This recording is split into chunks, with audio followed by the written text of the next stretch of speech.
Hello again to all my friends, and welcome back to The Library is Open from me, Barney the Purple Dinosaur. No, I'm kidding. I always go off on a tangent with these openings, don't I? And, sometimes it's best just to go with it. So, how are you doing? I hope you're well. This video has been, I don't want to say a long time coming, like I'm, an indie band that have missed like an EP release or something, but I have been intending to make another one of these videos for a while, so here we finally are. Now, when I did a request for questions for me from you, I was inundated with absolutely loads, which was wonderful, and I just didn't want to make a really long video, like 2 hours or something, answering all your questions, because I know that's a lot. I know some people like longer videos. I personally do, but not everyone does, and that's fine. So I've made 2 editions of answering your questions, but there's still quite a lot to go, so I thought I'd crack on and do some more. So apologies, it's taken a while, but here we are. So yeah, again, as I did in the previous 2 videos, I'm using a random sort of question generator. So I put all the questions in that you asked me in lines, and then I've added them all into a random choice generator, and then I'll just click through, so I'm not preparing or giving like trite rehearsed answers. You're just going to get basically what I think on the spur of the moment. Now, that's probably a good thing because it's quote unquote real, but it also means that I'll probably stumble over things or spend ages thinking, but hey ho, such is life. So with that being said, I guess we should kick off with the first question. I'm having a coffee. It's about 5 to 10 on a Tuesday morning. I'm filming this while I'm still injured, which if you saw my YAAS vlog, you will know why. So I'm still in a fair bit of pain, but I'm trying to crack on and do this video anyway, because you're all worth it. So let's hit the first random question generator, shall we? And okay. Okay, lovely. Okay, this is from Star Cradle. Hello. Do you have a record, CD, and/or cassette player? Yes. Well, fit to be precise, sort of. Yes. So I love record players. When I was growing up, I grew up at my grandparents' house, and we had one of those sort of, well, we had like a record player anyway that was like theirs from when they originally bought it, I suppose. But then we also had one of those, those combi ones where you have like a record player, CD, and tape decks as well, so you could like tape from the radio and stuff like that. So yeah, I really like vinyl. I like the tactility of it. I'm not like a vinyl nut. I know that some people are really into vinyl, which is cool. That's not really me, although I do love picture discs. The sort of like, because vinyl's having a bit of a revival at the moment, isn't it? With all the coloured vinyls and like the printing on the actual record itself. I think they're gorgeous. But I really do like the tactility of it. I used to love moving the needle. I had a copy of the Hello Dolly soundtrack from, I don't think it was the film, I think it was the stage show, and I used to love that. That little sort of like, the prickly kind of like, as you move between tracks. I love that. So there's that. So that's me on vinyl, really, but I don't necessarily have one. Oh, bear with, someone's at the door. Hi, apologies for that. Someone came to the door to deliver a parcel, and then I sat down again to start filming, and then the post person knocked at the door to deliver something else, which was, if you're interested, the first one was lip gloss, and the second one was, well, there were 2, coffee, from this wonderful queer coffee company that I've discovered called YAAS Bean, which is possibly the best name ever. I'll link them below. And it was also tea from Bird and Blend, which is the company that I buy a lot of my teas from. So I'll also link to them below. I'm not linking the lip gloss because it's a generic brand, but anyway, that just shows you the many facets of my life. But yes, sorry, where was I? So yes to record player, but it's at my nan's. CDs, yes, I still primarily have CDs. I actually use Apple Music on my phone because it came through with my contract, but I really like, again, the tactility of putting CDs into a CD player. I've got one of those, you know, the posh ones where you press a button and the door opens and then you put the CD in and then close it. And cassette player, I love cassettes. I have actually just bought, well, I say bought, pre-ordered a cassette of the Spice Girls Wannabe for the 25th anniversary, which is kind of running late at the moment. That's an incidental detail. But it's like a sort of special edition cassette. I really used to love cassettes, and I always used to buy them. Well, firstly, because that's all that was available, and then secondly, because they were always cheaper than CDs. When I was a kid, we used to go to, so we had Woolworths, and CD singles were like sometimes up to like £3.99. I used to go on a Saturday. I'd get like, I think £2 or £3 from my grandpa, which he used to give me to buy something on a Saturday. We were walking to town with my mum. So I always used to go for the cassettes because they were often like 99p, so it just seemed better. And I don't know, I just like, I'm sounding really weird this, I like being able to fast forward, rewind. I know you can do that with CDs, but for some reason it's just not the same. But yeah, I still do have all of the above, and I think it would be a shame if those things all disappeared forever, because there's something about the literal weight and the tactility of them that I just love. Thank you for the question. All right, who's next?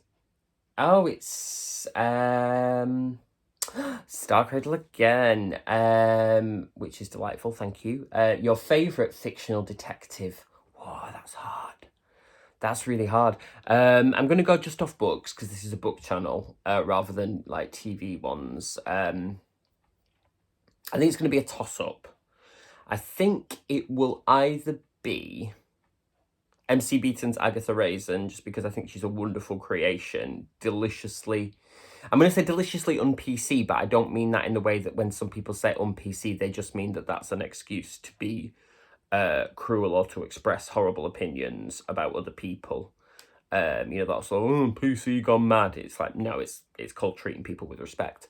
But I mean deliciously un-PC in the way that she expresses herself and her feelings about herself and her relationships. That's why I really like her. She's kind of a detective for the modern age, if you will, and an older woman as well, which is like, we need representation of older people, particularly women, in fiction, TV, film, whatever. You know, we need that because it's sadly lacking. Oh, I need to make a note of which questions I've answered, otherwise it's all going to go down the pot. I've got a little notebook here, I'm prepared. I also think, you know, it's probably going to have to be the classics, isn't it? It's going to be a combo of Miss Marple and Poirot. Agatha Christie being my sort of first love, as you'll know if you've seen this channel before. Something I was introduced to relatively young by my grandma, I think it would have been, and her mum before her. There was it's funny actually, because you may have seen on those vegan guys recently, they did a vlog, sorry, where they went to the Rochdale vegan market, obviously Rochdale being where I grew up, and we were walking up, this is not in the vlog, but we were walking up one of the streets afterwards, and it just reminded me of being at school. And what I used to do every Friday afternoon was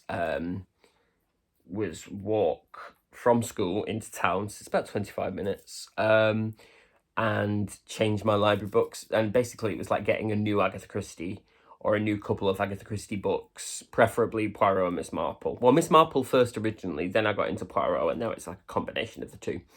And then then I would, yeah, just have like a brand new set every week. And if I hadn't finished my library book on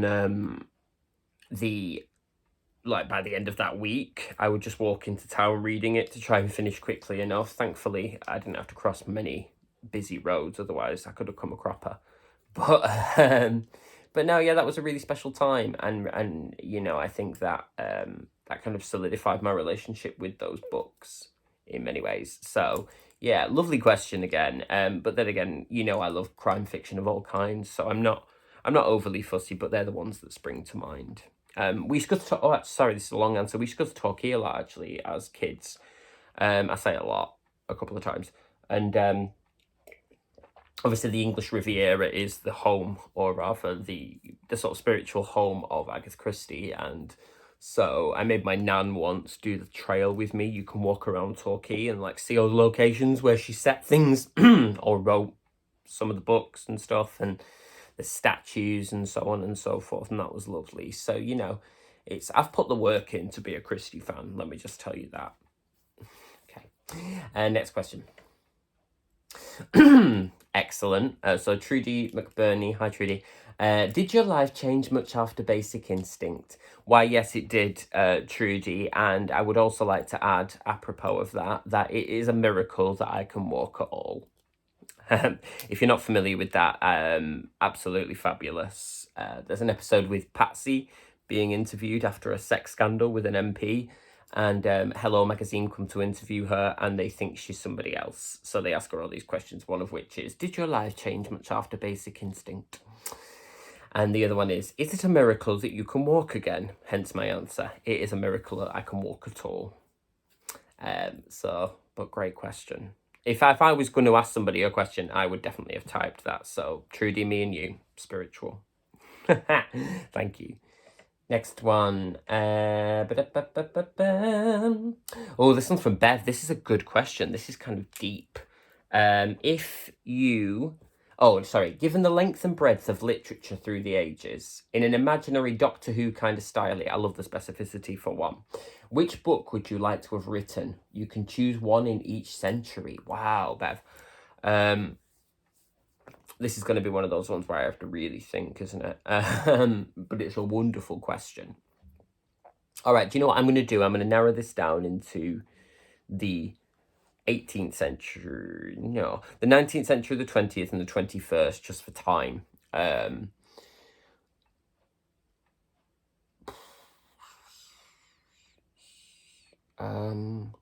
Okay, yeah, all right. So the 19th century. Isn't it confusing how years go? Because that's the 1800s, isn't it? So the 19th century, I just need to check when this was actually published, actually. I think I'm going to go for... But I don't know, though, because am I just saying this because I liked it? Do I wish I'd written it? No, yeah, I do wish I'd written it, actually. So, 19th century, I'm going to go for The Woman in White by Wilkie Collins. Or possibly The Moonstone by Wilkie Collins, which is kind of accepted as one of the earliest detective novels. Do I have a massive justification for why? No, just because I love it. And I think it sort of heralded a kind of new era for fiction in many ways. And you know, Wilkie Collins kind of combined a lot of what I love about that period in that sort of, you know, the supernatural, but also detection, intrigue, mystery, and so on and so forth. Very much kind of in the vein of like the mysteries of Udolpho and the Castle of Otranto and stuff. And I think to be a part of that kind of wave of that kind of almost, you know, spiritual detective come early pre-golden age thing would have been really, really awesome. So yeah, part of me does kind of wish I'd written that. 20th century. Oh, it's long, isn't it? You know what? Let's refer back to my previous answer. I wish I had written The Murder of Roger Ackroyd by Agatha Christie, which... I'm not going to spoil it here because I think everybody should read it. Anyone who's even got a passing interest in detective fiction should read it to appreciate what an absolute coup de grace or coup de théâtre, really, Agatha Christie pulls off in that she really changed the game for detective fiction. And she was to do that kind of later as well with And Then There Were None. But I think The Murder of Roger Ackroyd really established her as somebody who could completely pull the wool over your eyes and the rug out from under you simultaneously. So I wish I'd written that because there's such a grace and an intelligence to the way it's done. Again, no spoilers, but go read The Murder of Roger Ackroyd if you haven't. And then finally, the 21st century, which I suppose I wouldn't really need a Doctor Who style time machine for, but let's just go with it, shall we? Obviously, the century is still quite new in many ways, but I think that I'll try and pick one that isn't, a detective novel this time. I think I would like to have written, some attractive noise, isn't it? Oh, maybe The Thinker. No, it's that, isn't it? Oh, I don't know.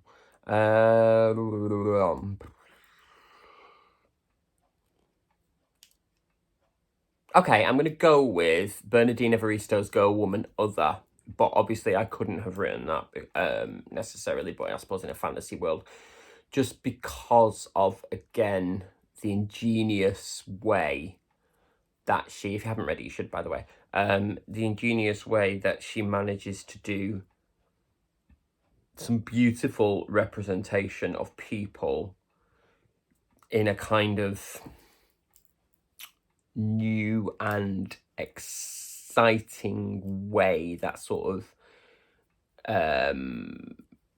establishes its own rules for how fiction, or just books in general, can be formatted, and how plot lines can overlap, and how we develop relationships with lots of disparate characters in one. I think that's an absolute feat of genius, and I do think, yeah, if I could have the intelligence of Bernardine Evaristo, or the precision and the beauty of the way she constructs her books, I think, yeah, it would be that.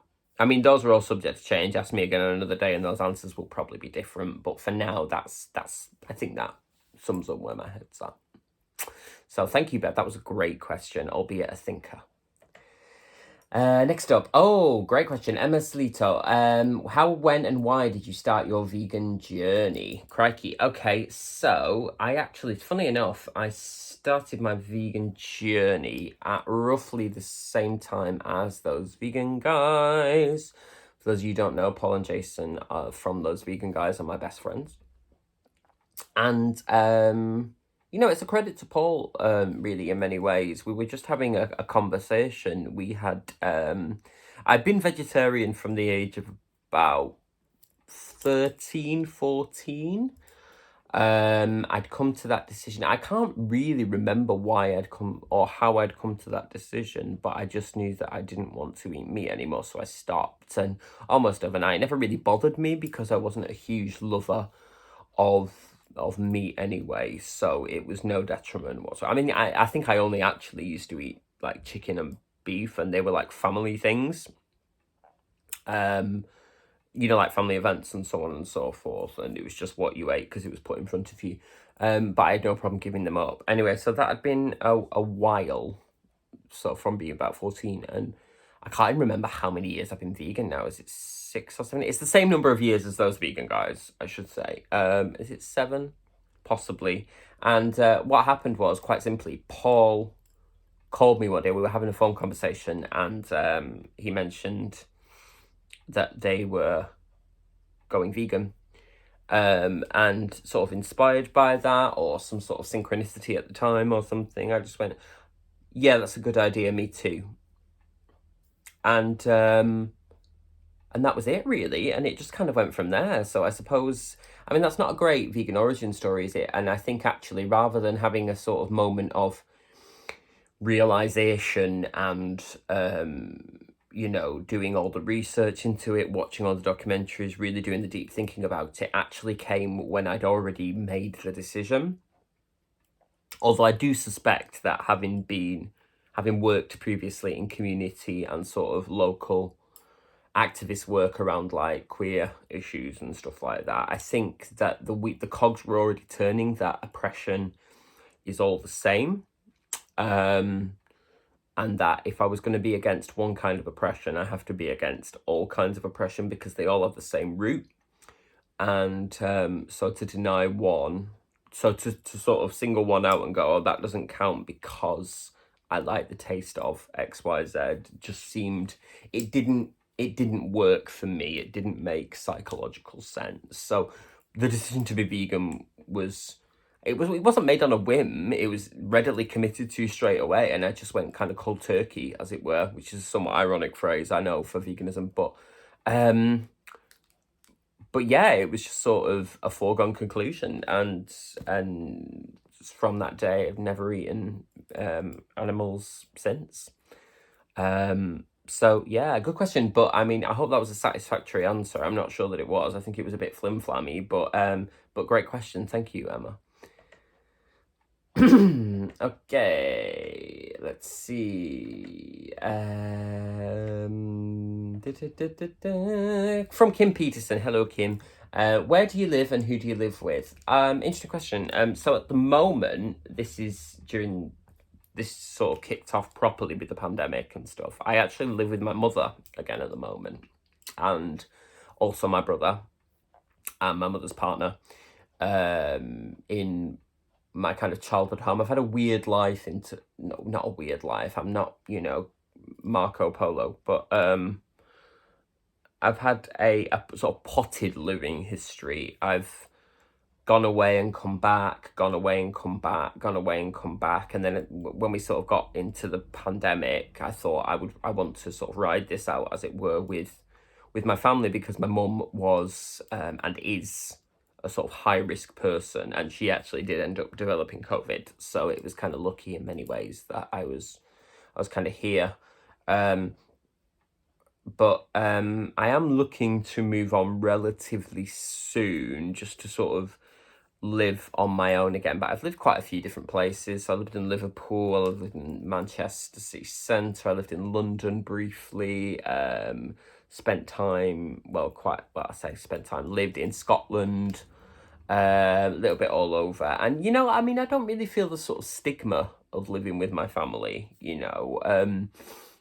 It's not I'm not wanting to move on because I'm embarrassed, because I actually think the housing market and the precarity of employment is such that, a lot of people take the mickey out of people of my age, 35, still living at home. But it's like, the housing market is a mess and things are too expensive. Like, I have a good job, but or a good lot of jobs, I'm not moaning about that, but I still don't earn enough that it would take to have a property of my own. So I'll probably be looking to rent somewhere again in the fairly near future, possibly and hopefully before the start of the next academic year.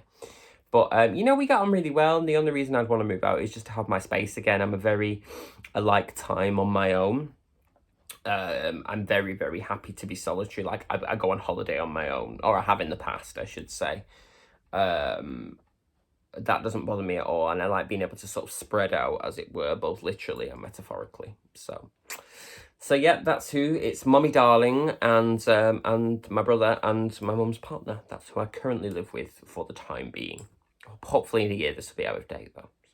So thank you, Kim.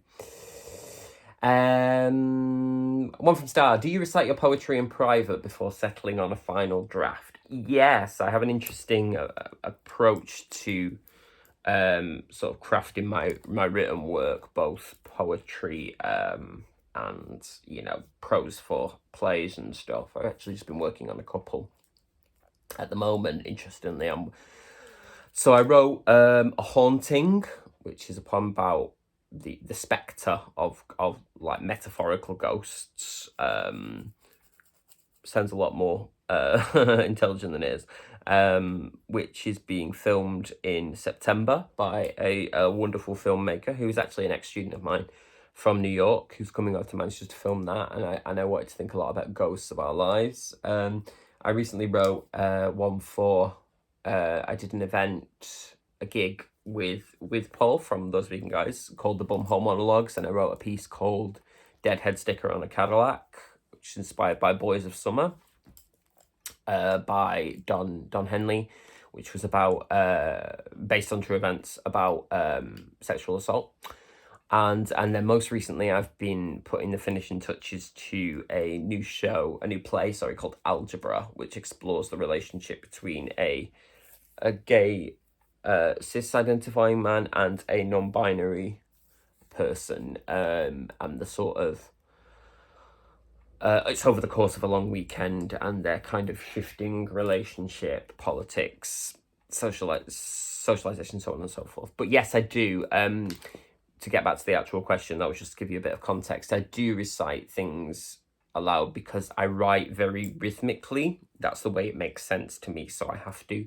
I don't want to say that I write to the iambic pentameter, but I write with beats. So I know when a line is off for me because of the rhythm of it.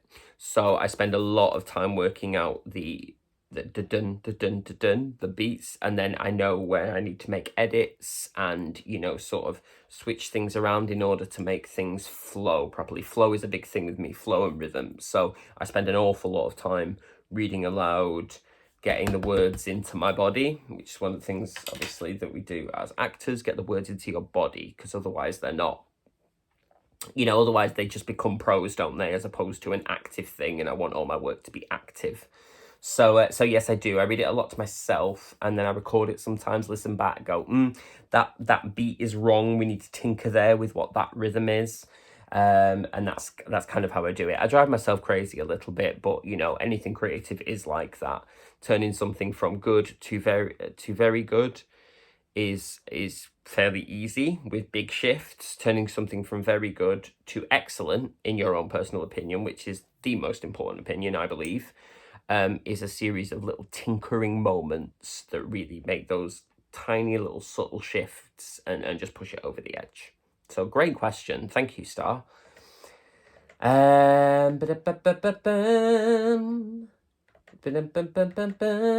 I'm not clicking through to ignore questions. It's just because these are questions I've already answered. Let's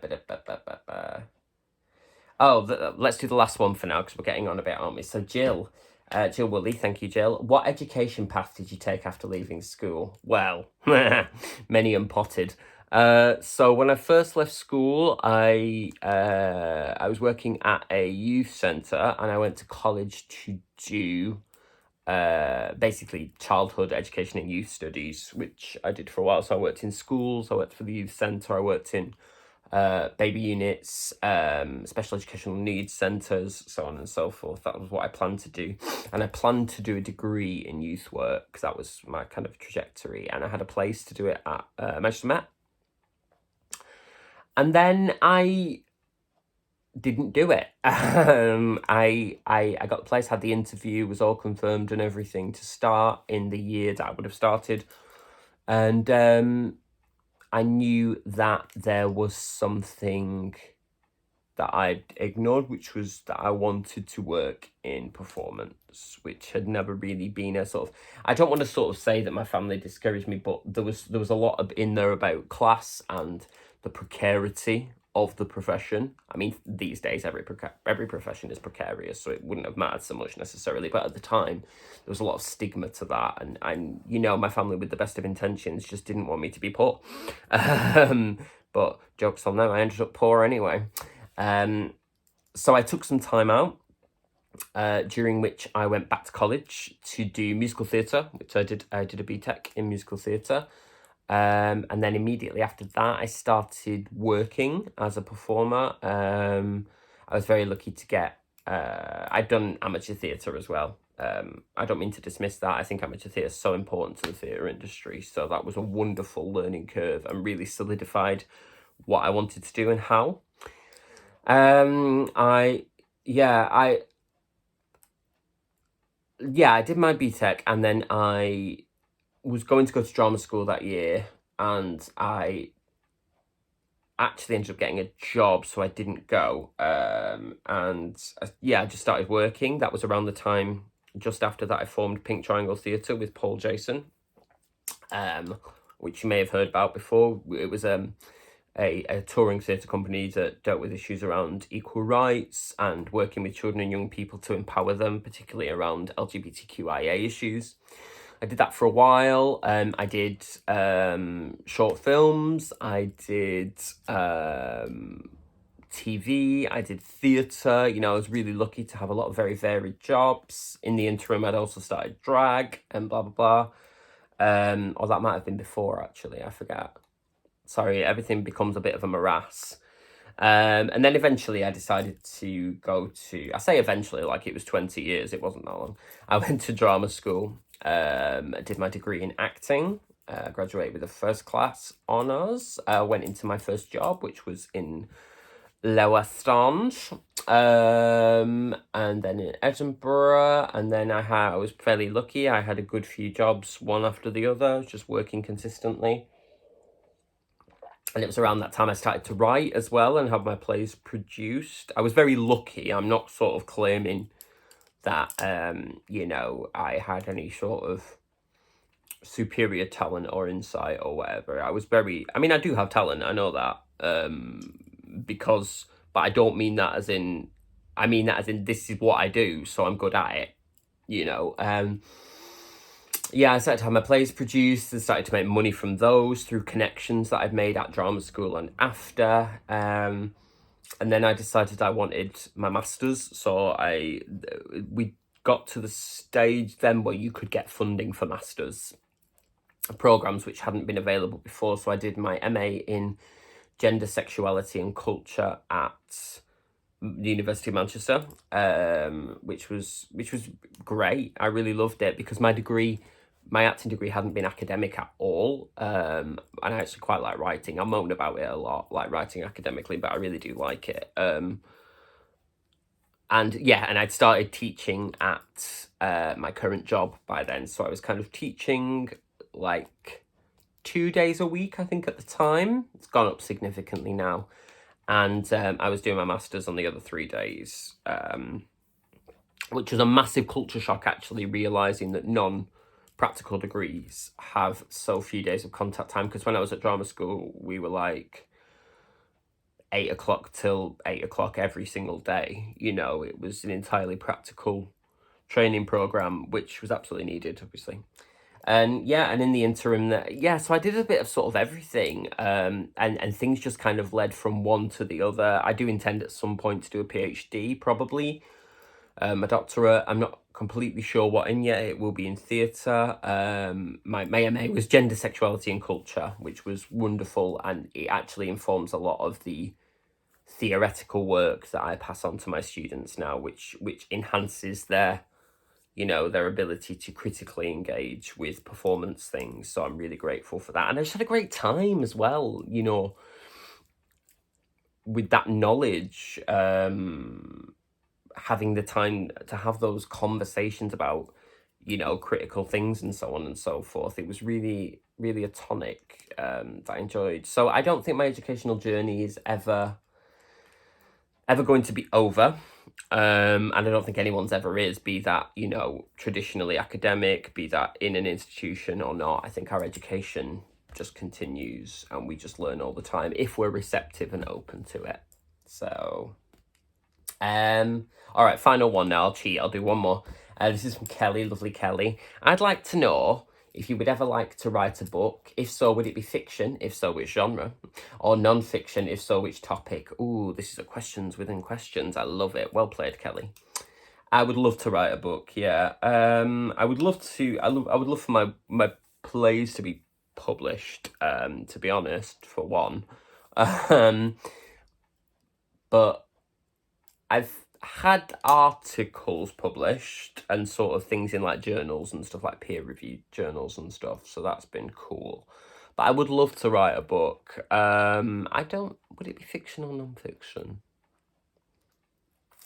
Do you know what? I'm going to strike a balance. I'm going to say it would be a fictionalized memoir, because I think I write best when I'm writing from my own experience, albeit with some slight variations on that. So it would be drawn from real life experience with details shifted and changed to suit. And I think it would be contemporary fiction. I know you were probably expecting me to say detective fiction, but it wouldn't. I think it would be contemporary fiction. It may well be stream of consciousness wise, style, sorry.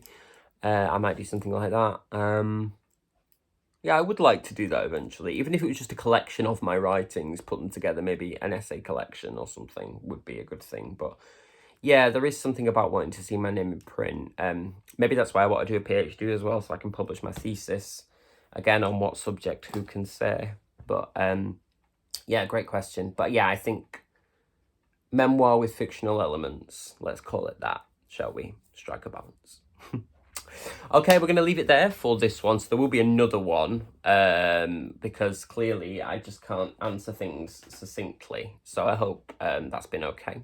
But for now, put your library cards somewhere safe, my darlings. And I hope you enjoyed this video. If you did, sound off in the comments. Give me a like. If you didn't, you can give me a dislike if you want, because it all boosts the algorithm, so it doesn't really matter to me.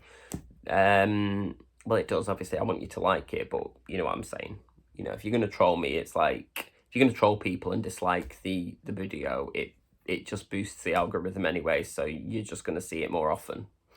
Little pro tip.